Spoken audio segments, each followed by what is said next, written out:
Welcome to episode 10 of the Old White Man Show.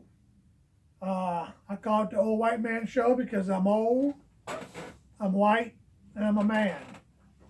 We're doing the show a little earlier this week is tomorrow morning I'm heading to Mexico with some friends, and we're just going to drink margaritas and lay on the beach and hope no one pushes me in the water thinking I'm a whale. It's going to be a good time. I always like going down to Mexico.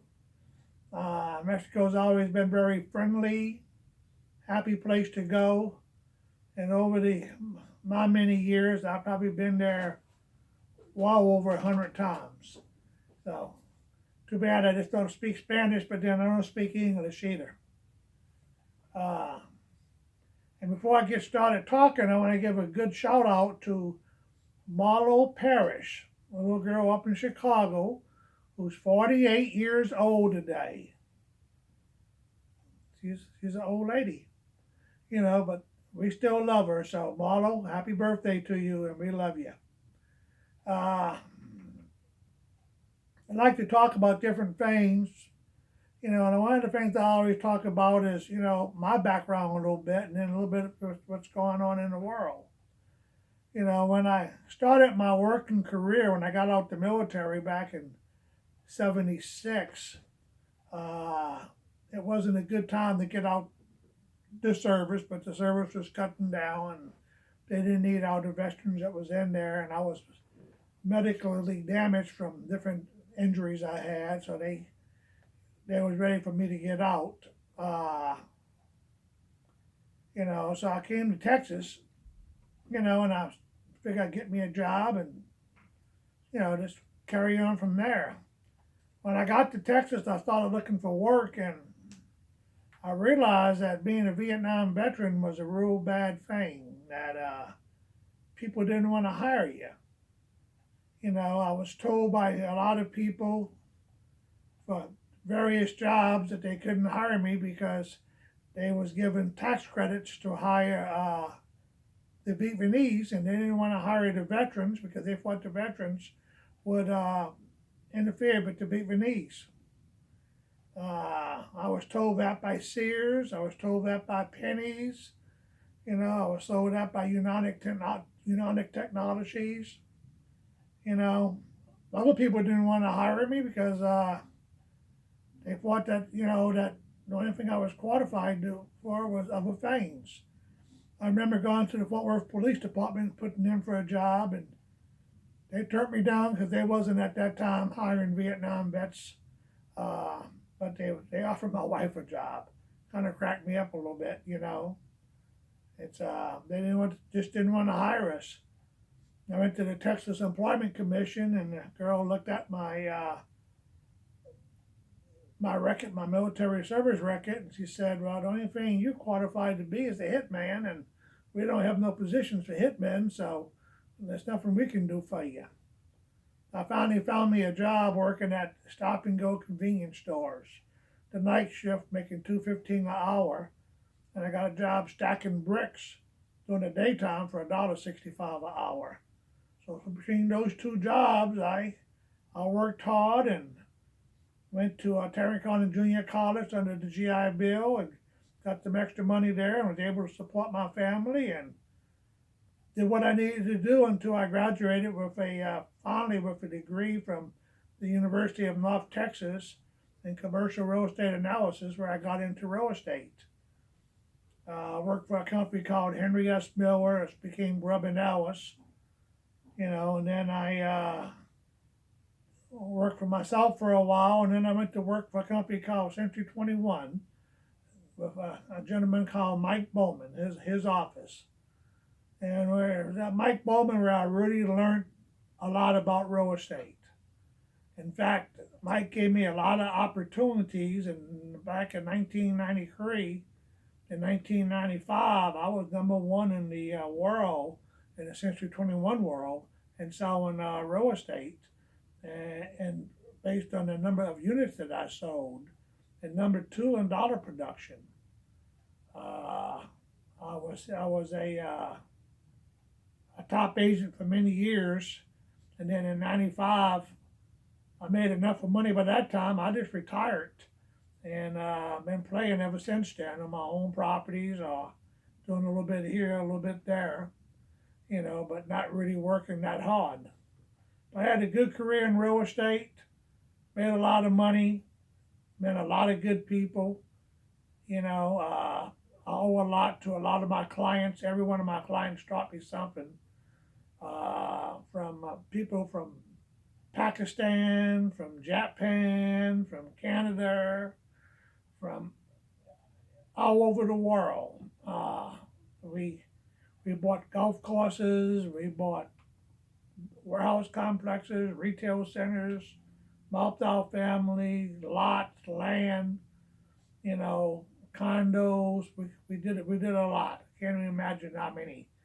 I probably had my name on over 2,000 properties in Tarrant County at one time, and in various ownership positions, not just selling. So I did real good. And I'm very grateful. I'm grateful to what I learned in the military, helped me grow up and form me to what I am. I'm grateful for my family who was always there to support me. My beautiful wife, my son, and my two lovely daughters. They was always had my back, and they still do.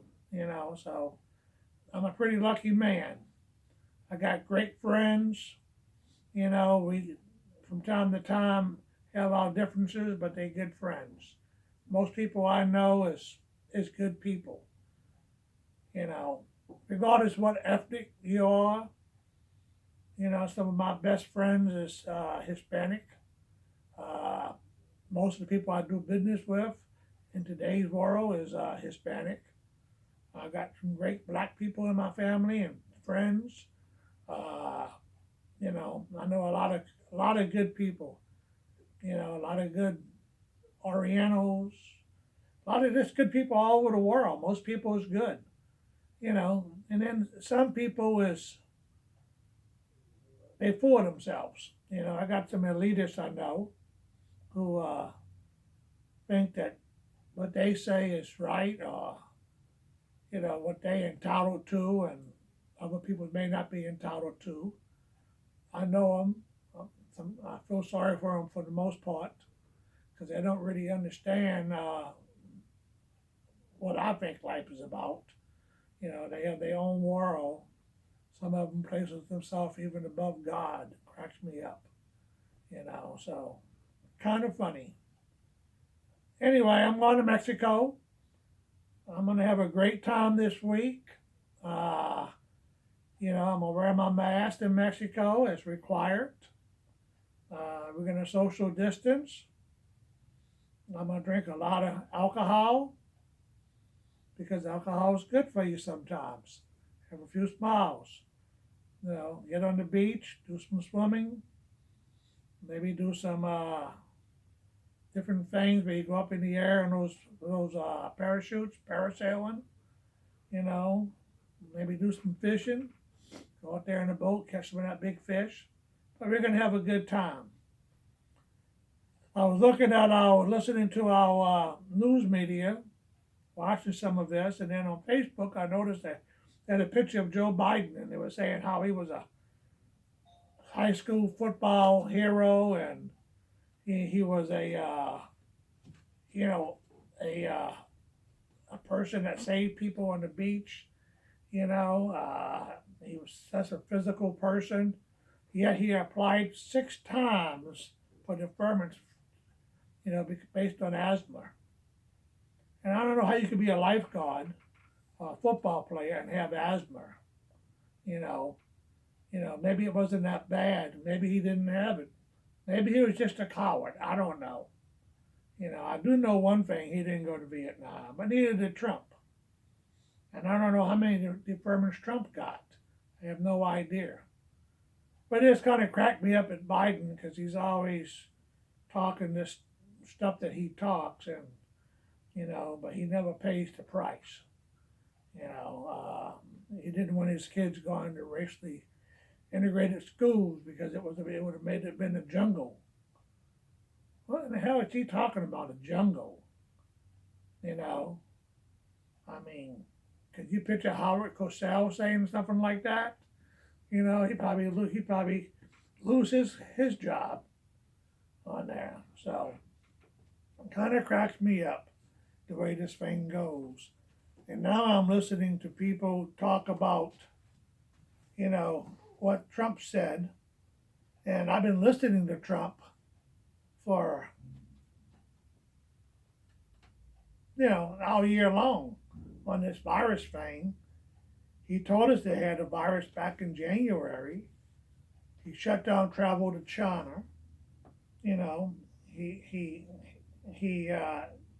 shut that travel to Europe. While Pelosi and Schumer and them and Biden was saying no, he's overreacting. He wasn't overreacting. He was doing what he needed to do. He didn't want to cause a panic. He didn't want to get out there and say how bad it could be. It was hinted to that. Dr. Fauci said how bad it could be.